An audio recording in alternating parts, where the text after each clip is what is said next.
Right, where are they? Right. Chicky, chick, chick, chick, chick, chick, chick, chick. Chicky, chick, chick, chick, chick, chick, chick, chick.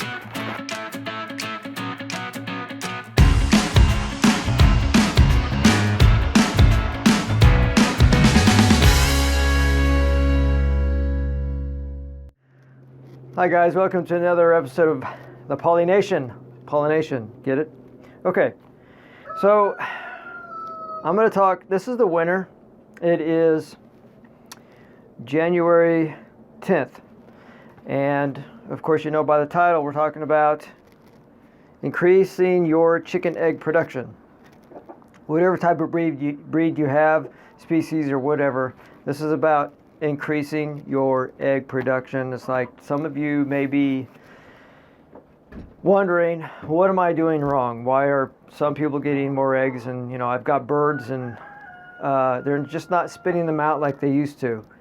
So we're going to go over a few things that I do, and this is what I've done for several years, and it's always worked for me really well. And I'm going to share it with you, and hopefully to give you some ideas, or maybe you might want to make a little bit of changes here, or some tweaks or whatever. So you're going to hear maybe a little bit of wind blowing. I've got my microphone on. You're going to hear a little bit of wind blowing and some roosters crowing. They love eminent domain. If anybody loves eminent domain, it's roosters. So they're a little territorial. Here, this is my coop. And, whoops. And I did not start out with this. Well, the coop I started out with.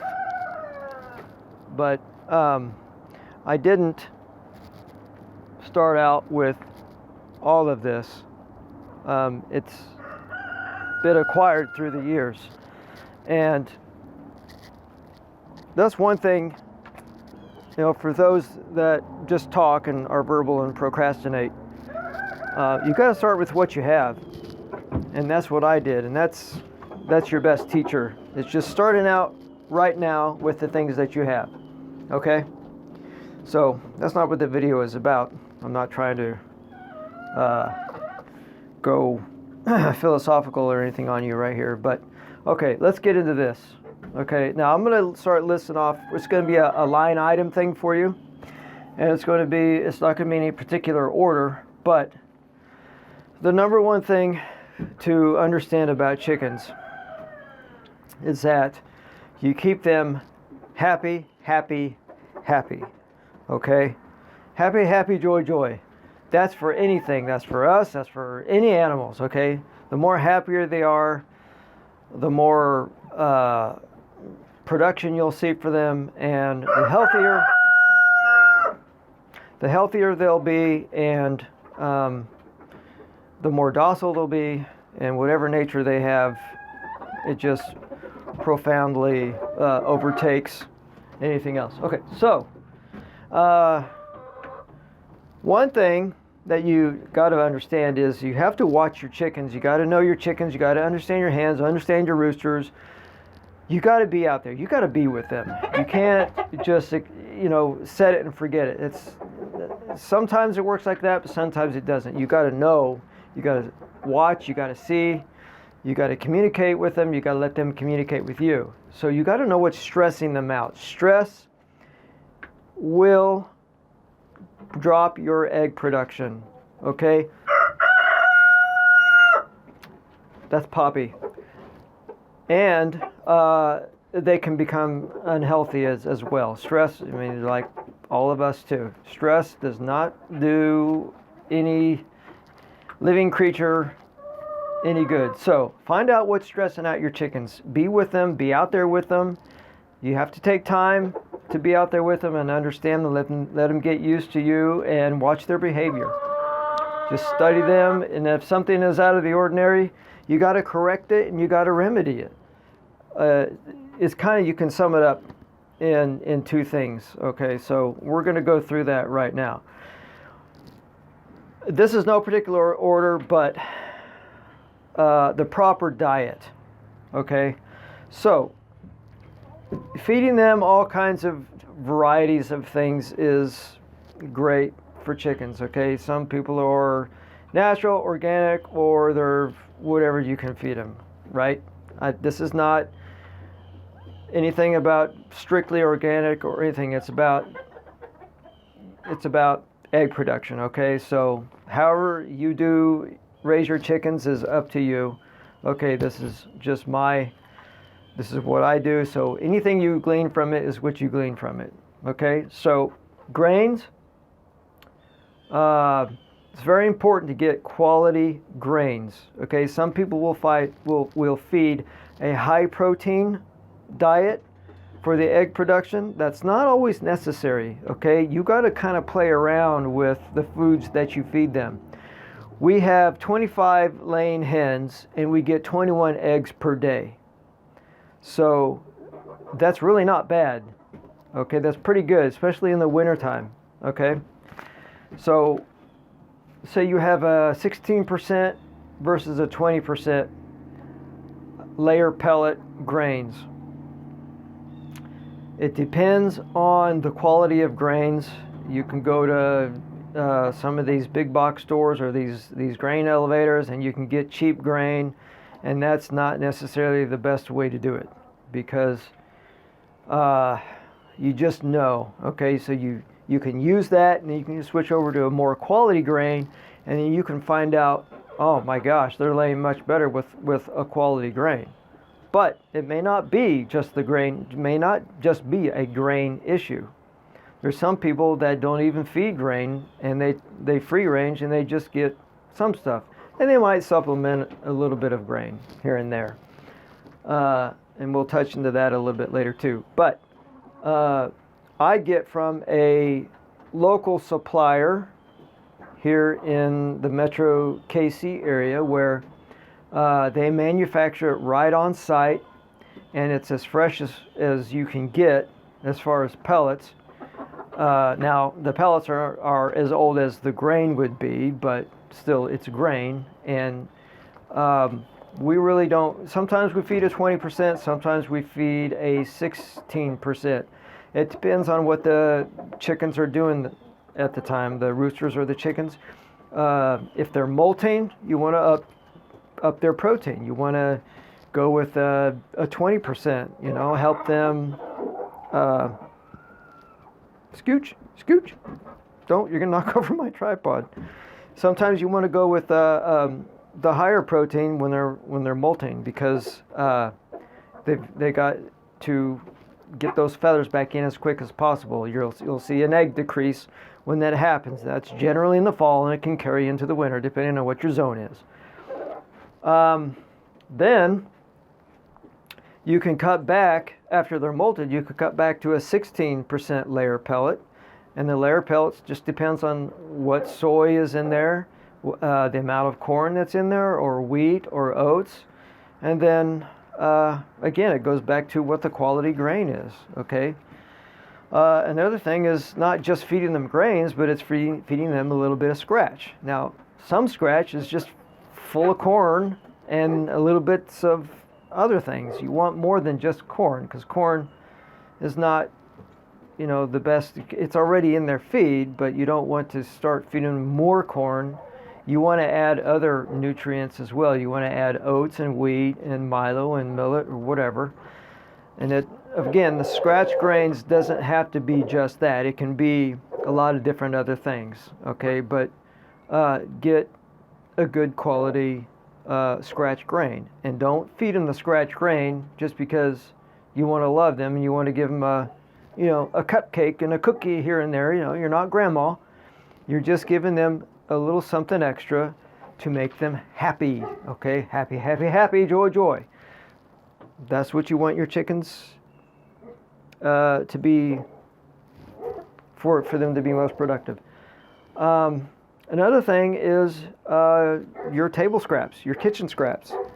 Start feeding them your peppers and your tomatoes and your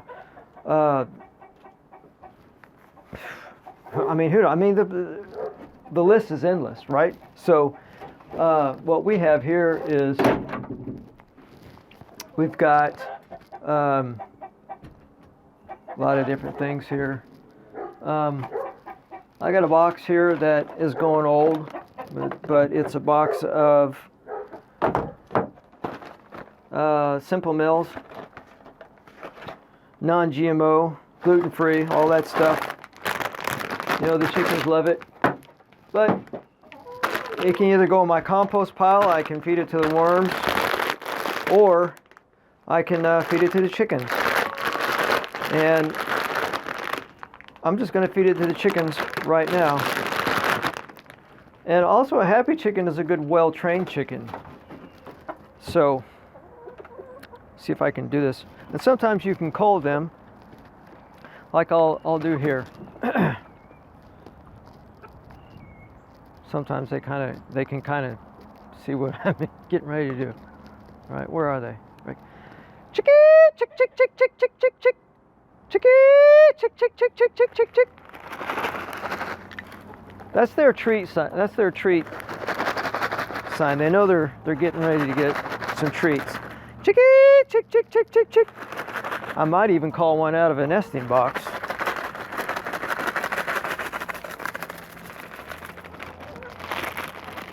So, now they're feeding on some crackers.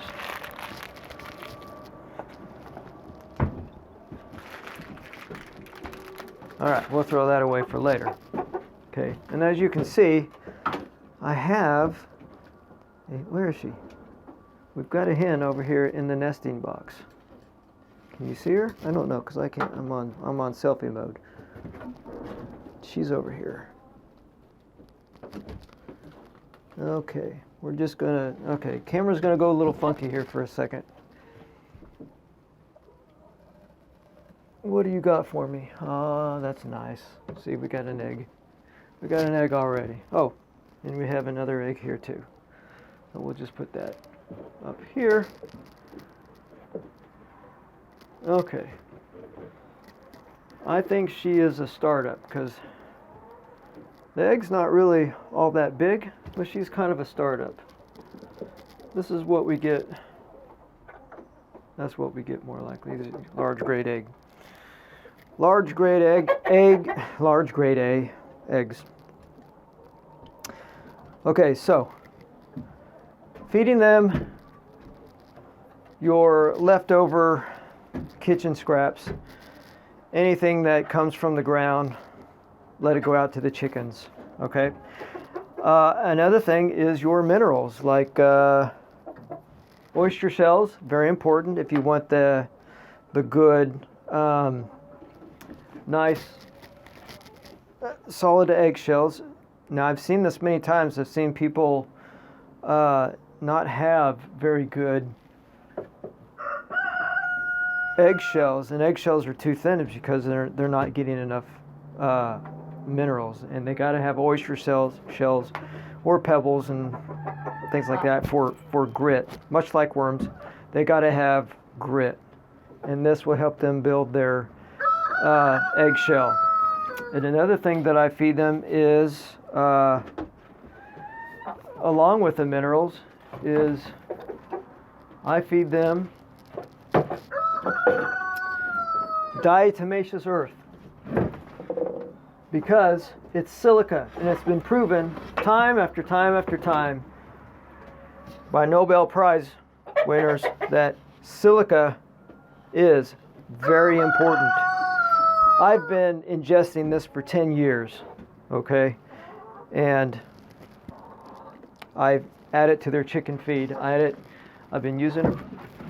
I would use it for my goats, dog feed, because silica is very important for hair, nails, bones, skin cells, everything. Life cannot exist without silica. This is diatomaceous earth, okay? Whatever you have heard about diatomaceous earth, any negativity, it's wrong, even from doctors, okay? Now, this is my personal opinion. I'm not a doctor, so I'm not going to tell you this is exact science, okay? But I've read many books, and there's many anecdotals, and I'm one of them, okay? So take it from me. I've been using it for 10 years plus, and I'm finding more and more uses for it, okay? It's important to have minerals like diatomaceous earth, even for pest control, but it helps them with their feathers and with their egg production. So I've written so many articles on it, and I'll put a link down below to my diatomaceous earth, some of my videos, and even my web pages. So, and contrary to some popular belief, it is not like shards of glass, okay? I've said it over and over till I'm blue in the face. I'm so blue in the face that diatomaceous earth, they're diatoms, they're microbes, okay? It comes from plants. It is a silica that comes from plants. It doesn't come from sand, quartz, Silicon Valley, nothing, okay? It's a mineral that is so important, and it also has other, like 14 or 16 other trace minerals in it. And azomite as well. I feed the chickens azomite because of the 70 plus trace minerals. Okay, on we go. Bugs. If you have a compost pile, it's nice to have a little compost pile out here in the chicken yard. I don't have one right now, but I would have it in the summer. Some people do soldier fly larvae, and you can have buckets and bins and static bins of just feeding kitchen scraps and carbon to soldier fly larvae and or mealworms and stuff that people do. And what soldier fly larvae do is they like to go up and out. So they go up and then boop, they come out, and there's a maggot that just drops down, and the chickens go nuts for them. So bugs and having a compost pile is great for additional feed. Grass. I was going to do it. I just forgot about it before this video. This is January 10th, 2023. I was going to go out and pluck some grass because I still see a bunch of grass out here. And even though my chickens are in a big, giant, fenced-in yard, it's almost like free range because they have access to all kinds of stuff that I feed my chickens. They're almost like free range, but I can throw a bunch of grass in here. I can go out and cut garlic, wild garlic. We have wild garlic growing around here. I can cut that, and they'll eat that garlic. They love the garlic, not the bulb, but the garlic chives. They'll eat that. So anything that's green that you know that the chickens will eat, you can cut it and you can feed it to them. Hello, baby. So, so the proper nutritious grains, we went over that, and did I mention this? That I'm in Kansas, so the place that I get my feed from, they don't charge tax because as long as it's agriculture, we have a law in Kansas that you don't have to charge sales tax if it's agriculture. So that's a little tax break that people get for chickens and pigs and stuff, except horses. Horses are not agriculture. Number 2 on our list is clean water. Okay, my wife and I do my wife more because she's taken over the chicken duties now that I've got a little more duties that I've been attending to. But she keeps the water fresh daily or almost daily, and this is what they drink out of, just a regular chicken water. And we do have a pool out here that is heated, and there's a little cord going to it, and the cord goes over here to it's all connected. I don't know if you can see that. It's connected, and it's out of the way so the chickens don't touch it. And then electrical cord goes over here. And ever since 2010, I've never had any problems with electrical wiring. Okay, and then there's a bucket over here There's a bucket over here that has a thermometer that will turn on. So, excuse me. There's a thermometer that will turn on when it gets down to 32 degrees, and then it'll shut off at, I think, at 45 degrees. So we don't have to worry about that water freezing at all.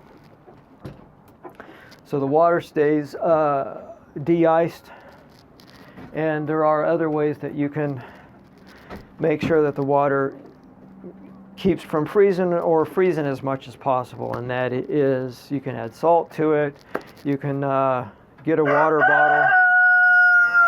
You can get a water bottle and just cram it full of salt, put the lid on it, add your water, put the lid on it and stick it in there, and it may not keep it from freezing all the way, but it'll keep some of it from freezing. It just depends on how low the temperatures get. Okay, so fresh and clean water. You can even add minerals to your water if you want to, the minerals that I just talked about. Or eggshells. You can reuse the eggshells. You can crush them up and grind it up in a powder form if you want with your spice grinder or a coffee grinder, and add it back to the feed. And what we do with our DE here is we add it to the chicken feed. We just grab a little bit from this cup here and dip it out and add it here to the chicken feed, which goes up, the feed goes up into this tube and comes down here, and they get their rations. Rations is another thing that we'll discuss, because that's very important too. Lighting, egg production. Lighting, some of you may not see a difference, but we have. The lighting we have right here is a regular 90 watt. It's like a floodlight, but it's a 90 watt. It could be 120 watt. I'm not sure. But we have it on. Excuse me. We have it on, and it stimulates them, I guess. I don't know the whole science behind the lighting, but it keeps the light on. I guess maybe they can see, they're less stressed, they know what's going on. It just helps stimulate them in the egg production. Like I said, maybe you have to do some research, but I don't know everything behind that.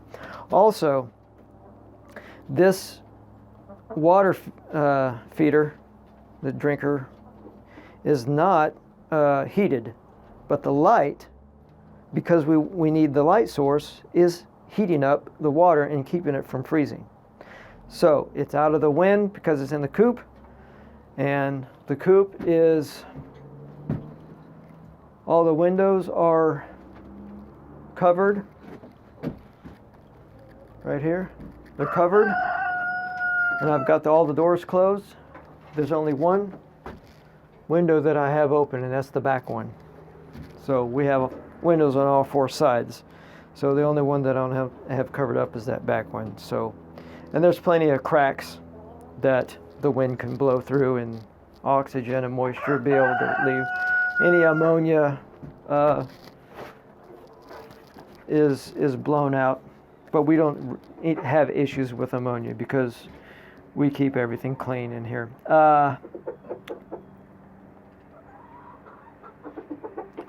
So as far as, like I said, the water doesn't freeze because, we got the light on it and everything's closed up. And up here I have, what do you call these? A sunroof.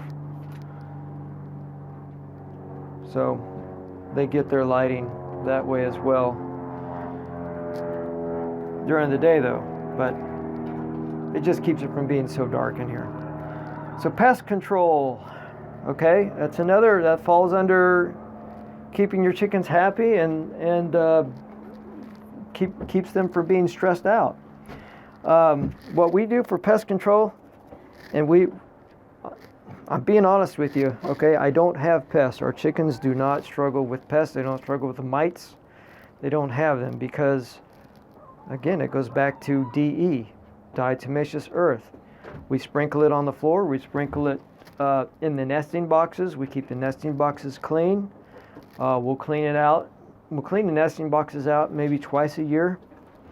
And, just dig all the poop out. Right now we have hay in there, but you can put straw in there. You can put leaves in there, wood chips, pine chips, whatever, shavings, whatever you want to put in there. I really wouldn't do wood chips unless they're small enough. But when the egg lands, they're going to stand up pretty tall. They're going to squat, and then the eggs are going to drop out. You want it to land on a cushion. So the DE, that's another link that you'll see below, but it shows me applying the DE to the chickens as far as, getting rid of any mites that they might have. And so far, for years now, we have not seen mites on our chickens, so they're very happy. They're very, very happy indeed. You could also use a little bit of ash. Some people use ash so that they can take their dust baths. You can put the ash anywhere that they do their dust bathing, or any other minerals. DE is not the end all be all to everything. Okay, I love DE very much, but it's not a panacea for everything. Okay, so you can use agricultural lime. You can use azomite. You just want to use something that the insects don't like, because it's going to soak up their cuticle, their waxy cuticle, and it'll dehydrate them, and it's just very irritant towards them. Okay, now predators. We do have a dog, and we have fencing. This falls under keeping your chickens from being stressed out. So our dog, Nuki Bear, you can see him over there. Nuki Bear, that's our Pyrenees, and he does a very good job at going around the perimeter. He'll do that every night, and he'll bark. So everything that comes over, we hear him every night. He barks. So that's one thing you have to deal with: all the barking,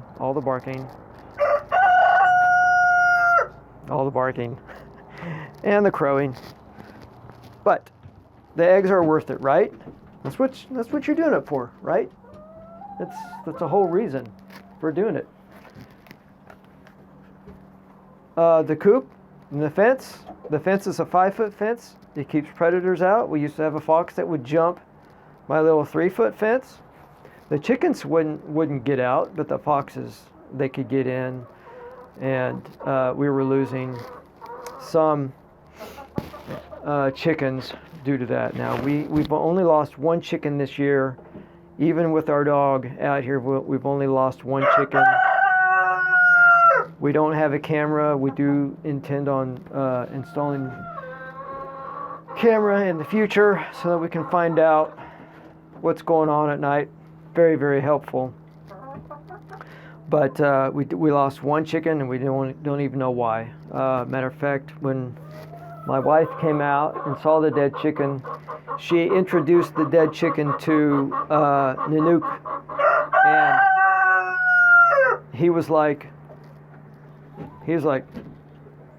he seemed real upset about it, and he was like, I don't like that. Get it away from me. So, he had no natural response as far as wanting to lick it or eat the bird or anything. He just didn't want to have anything to do with it. It's almost like it's almost like she put some sort of guilt trip on him, or he maybe acted like he failed or something. I don't know. He has the barn that he can go into at night.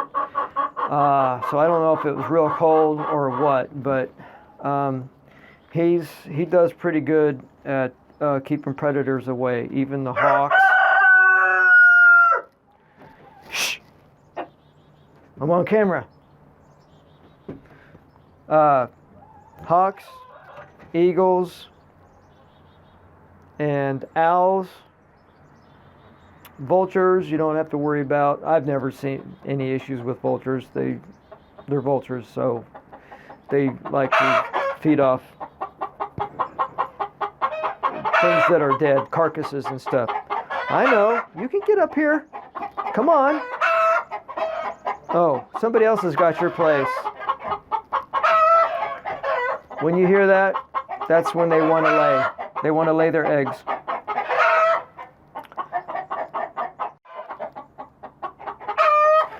So some of the stuff we talked about was the stress or overstimulation. Now, hens can be overstimulated, if you know what I mean. Control those roosters, okay? Do you need that many roosters? Ask yourself, do I need 5 roosters? Okay, we have 25 hens. Do you need 5 roosters? Do you need 10 roosters? No, you don't. If you want to fertilize your eggs, you don't need that many. You need maybe 1 or 2. Okay, as long as you watch and observe and make sure that they're doing their job, right? So, too many roosters can stress out your birds, and that can lead to less egg production because they're like something has stopped down there, and stress just causes health issues, and they're being climbed on too much, they're being scratched too much, their neck feathers are missing, and some of their feathers on their wings are missing, and they're running away from the roosters, and it's just chaos in the chicken yard, and you don't want that. So it's either you get rid of the roosters, or you put them somewhere else, or you call them Yummy, Delicious, and McNugget. Okay? If you're going to name any of your chickens, name them that. Name them Yummy, Delicious, and McNugget. And I guarantee you'll have some happy hens and you'll have more egg production. So, okay. So, now, sometimes hens will peck on other hens because they're just establishing their pecking order. Okay, that's natural. You don't want to you don't ever want to start kicking your birds or beating your birds or anything like that. You want them to establish that pecking order because it's absolutely necessary for them to understand the whole hierarchy system, okay, the apex system, okay, who's in charge, who's alpha. You know, it could be where it gets down to you got 2 alphas and 2 alpha hen. Well, the alpha is the rooster, of course. Licorice is our barred rock. He's our alpha, but then you have the hens who also have their little hierarchy, and you've got to let them kind of duke it out. So if you see a little bit of cockfighting here and there, don't worry about it because they're just establishing their system and who's in charge. But if it goes on for too long and chickens are losing their feathers, and this can vary from species to species. So if it goes on too much, then maybe you don't really have a bird that is very docile. Leghorns can be very flighty, and even production reds, because production reds are a mix of Rhode Island Reds and Leghorns, and they can be, you don't know if you get a recessive gene or a dominant gene in one bird, so that's something that you have to watch for. So if you get one that is just even a rooster or a hen, but you get one that's just out of control, then this is what you got to do. Poppy. Chick, chick, chicken. Poppy. Poppy. There he is. And we're going to eat him soon. But that's Poppy because he just doesn't get along with the rest. He doesn't get along with the rest of the roosters. And he was always climbing on all the hens, so stressed out and unhappy. Egg production. All right, so get rid of your roosters when you can. And these are our roosters. And we got Yummy, Delicious, and McNugget, and Rotisserie, and chicken sandwich, and all of them over there. So, and we'll probably keep maybe another one, just because of the species that I like, and that's Rhode Island Red. But Rhode Island Reds are not end all be all, so it just depends on what your preference is. But they're docile, and we're going to get into that, okay? So lock the coop at night after they perch, and that's usually on their own. So you don't want to force them in there unless you have to, because you got to go somewhere, or whatever the situation is. But usually chickens, if you even have a coop, hopefully you have a coop or a tractor, I don't know what you have, but they'll go and they'll roost on their own at night, and then that's when you close the door and you lock it up so nothing can get in, okay? If nothing has ever gotten in, they feel pretty safe, and you got your light on and they're happy. And that is one huge factor to not stress them out, is that they want to always feel safe. And with the dog out there, we've had the dog since, quiet, okay? We've had the dog since he was a puppy, and they've gotten used to the dog, and they feel safe around the dog, and they know that the dog is there to protect them.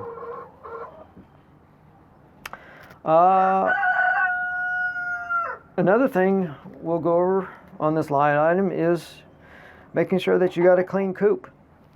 Okay, you don't want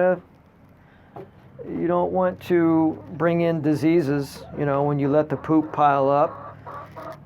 If you'll notice this floor is rather clean, because my wife, she does a very good job every day at making sure that the coop is poop free, at least the floor and a couple other areas, and making sure that the nesting boxes are making sure the nesting boxes aren't full of poop. Did you just lay? Yep, she did. So we have another one. Good girl. Good girl. That's one of our bards. Let's see if I can get it. It's going to go kind of wacky doodle here. All right. Here we go. We got another one. We'll just put that up there. The other. Okay. Like I said, 25 hens, 21 eggs a day, and we're in the winter season. A great tool for keeping everything clean. Just a regular broom. This is a broom with a squeegee on the other end. And you just sweep it and keep it clean. A lot of times we'll put DE on the floor if it's summertime, and that sometimes in the winter, just depends. A great thing about keeping them in the coop is that they're up here and they're perching on all of this and everything over here. So we catch a lot of poop, so we can collect it, harvest it, whatever, and use it for composting. But we sweep everything here and pull it over. And we scoop it up and put it in the bucket, and I'll probably create a little hatch. And she'll just be able to lift up the hatch and just shove everything down that hatch, and then pull the bucket out, and it'll be a lot easier. But you'll get enough. You'll get quite a bit. This is a barrel here. This is probably, I don't know, our 4th or 5th this year. It might even be our 6th. This is the outside cage for Poppy, so he can come outside and he can go in when he wants to. Let's open this up. And he's happy, and I want everybody to be happy. But right there, he can go in. I hope you saw that. See, it's not just the hens I want to try to keep happy. I want to try to keep everybody happy because I love animals, and I don't want them to be unhappy. Because if they're unhappy, I'm unhappy, and I don't want that. Right? I'm sorry this is a long video, but it's a lot of information. If your egg production is low, these are just a lot of different things that chickens need for not just egg production to be at its maximum potential, but for them to be happy and for everything to be smooth and everything to be operating and working nicely within the whole system here. So give them access, like I said, to composting piles, leaves, grass, hay, and you can, I mean, some of it is even mixed with manure. And one thing, our dog will poop. Our dog out there, it's a big dog, okay? 140 pounds or whatever. He's a big dog, and maybe 130. But he poops. When he poops, he poops. And it's almost like, where's his poop? Because the chickens are out there, they're scratching through it.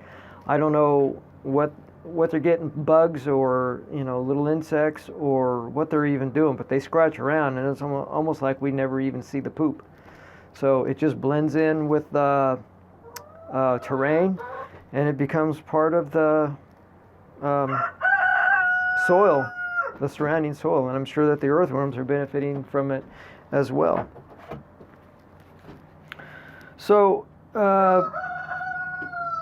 like I said, I've been doing this since 2010, and I really haven't changed much. Okay, I started small, and I started with a few chickens, I think 7, and we just gradually started adding on, and adding on, and changing habits here and there, and it's worked out, and we've tweaked a few things here and there, and right now, 25 hens and 21 eggs, that's not quite an egg a day, but sometimes that's being unrealistic if you want to get an egg per day. These aren't leghorns that lay an egg per day, but leghorns can be very flighty and they can fight, and that's another issue. That's another topic that we're going to discuss here, because it does make a difference on what species you go with.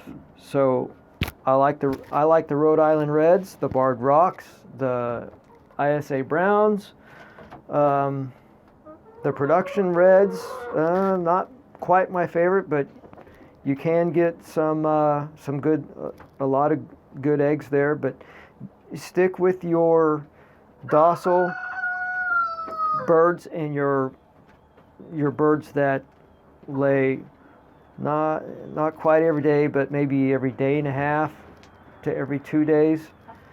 It just depends, if your mentality is I want egg production, I want eggs, then just stay away from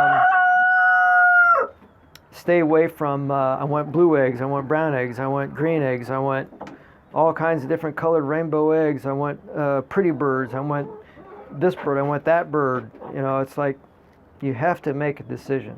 Now, I'm not saying any of that's wrong. If that's what you want, that's what you want. Okay, all of this is subjective. Everything I'm saying is subjective, and it's relative. Okay, I'm telling you this is what I do, and this is what has been working for us for several years now. So species is very important. So know the species you're getting. I've been on many websites, and they don't all say the same thing. They don't. I mean, when it comes to species, it's like it's a docile bird, and it lays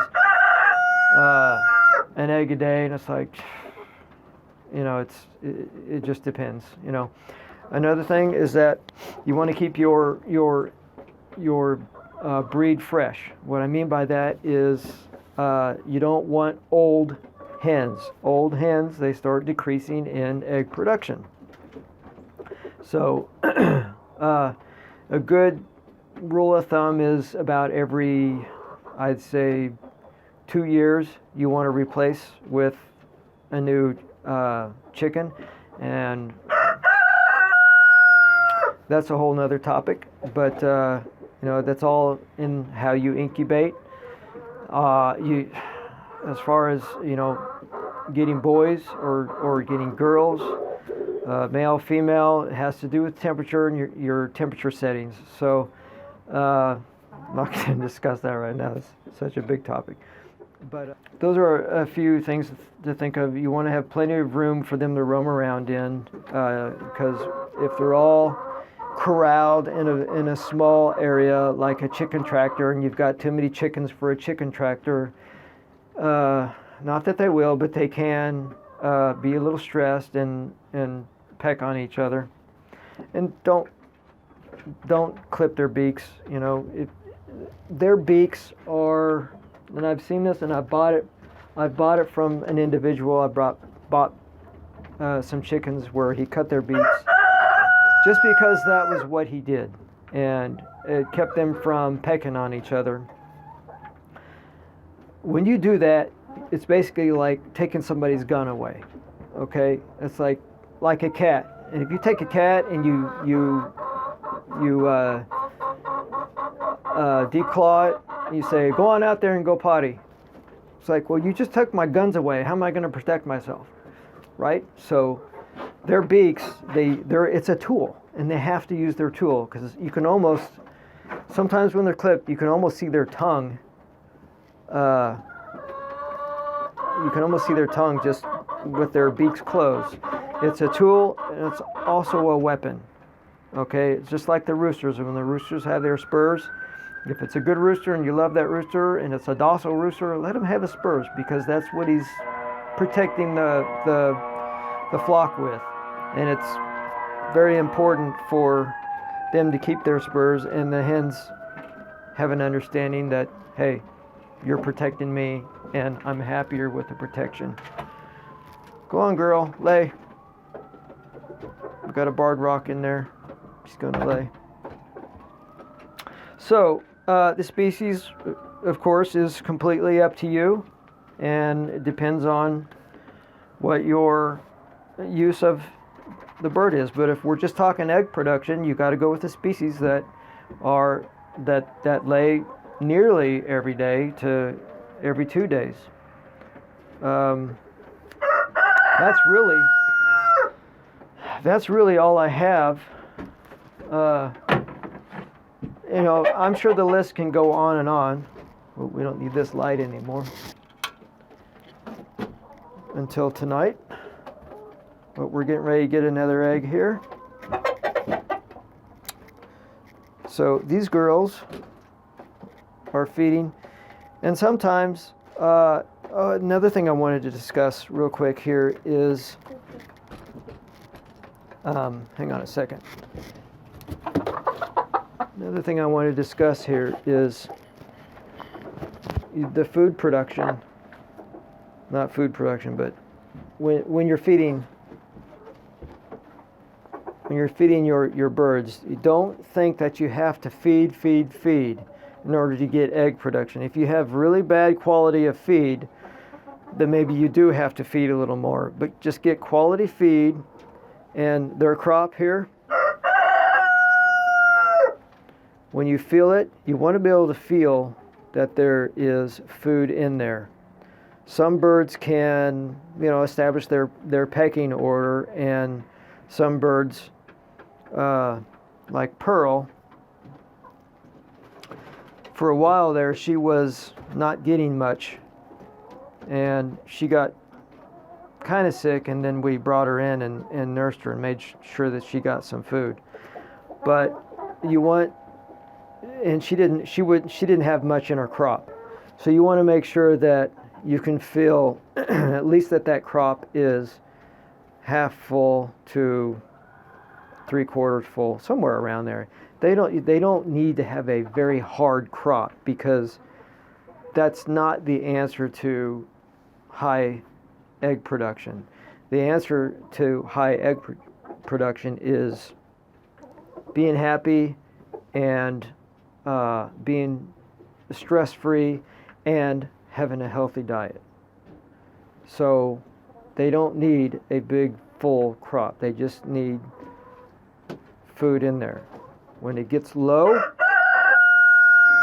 the temperature gets low at night, then you can let them feed a little more. Are you all right? Okay. Another thing you want to check for is mites. Like I discussed earlier, the mites, you can just lift their feathers up. Sometimes around their neck is the easiest, but mites really love hanging around the butt area.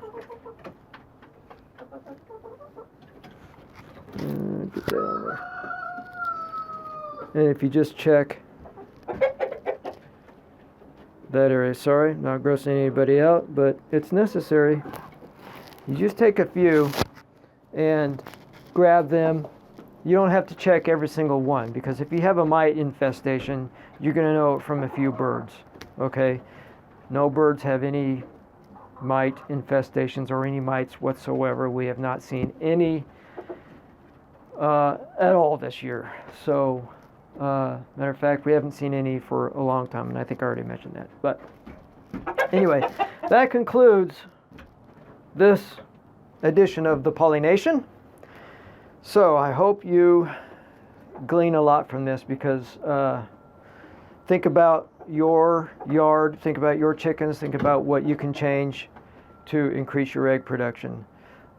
Been working for us since 2010, and that was when I built the coop, and we've tweaked a little bit here and there, but that's it. I mean, I know this was long, but very beneficial. I'm going to get my eggs and I'm going to skedoodle. Well, I thought I'd come back out and show you what a guard dog should do and act around the chickens. So I brought a little treat out here for the chickens. Chickie! Chick, chick, chick, chick, chick, chickie! Chick, chick, chick, chick, chickie! This right down here. Whip out some Costco treats.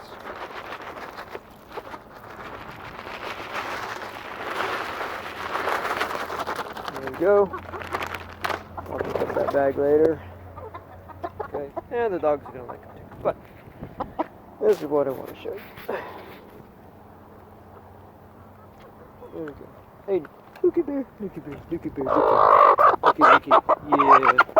Good boy, good boy. We don't typically do this with our chickens, but they're around them all the time. And come here, come here, come here, come here. Yeah. Oh, don't do that, don't do that. He just wants to play. He just wants to play. Yep, sniff, sniff. Okay, so what we did was we took a, where is he? There he is. We brought a rooster out so that he could get reintroduced to the flock, so that we could breed him with the hens so that we could make sure that when we incubated, that we would get some fertilized eggs. Okay. Now this one does have a name, and her name is Shadow. Thank you. Mwah, very good. Go back down and eat. Anyway, that's what a guard dog should do. Shouldn't want to attack your hens or your roosters or any animal, goats or whatever animal that you have. So that's why you train them when they're puppies, so that they get used to it. Any animals, when you want to train them, it's best to train them when they're very young, younglings. Yeah, so anyway, thanks for watching. Say bye-bye, Nanook. Say bye-bye. Say bye-bye. Say bye-bye. Say bye-bye. Say bye-bye. Say bye-bye, good boy. Laying down. You know who's boss, don't you? Yeah, you know who's boss. You know who's boss. All right, Pauly gone.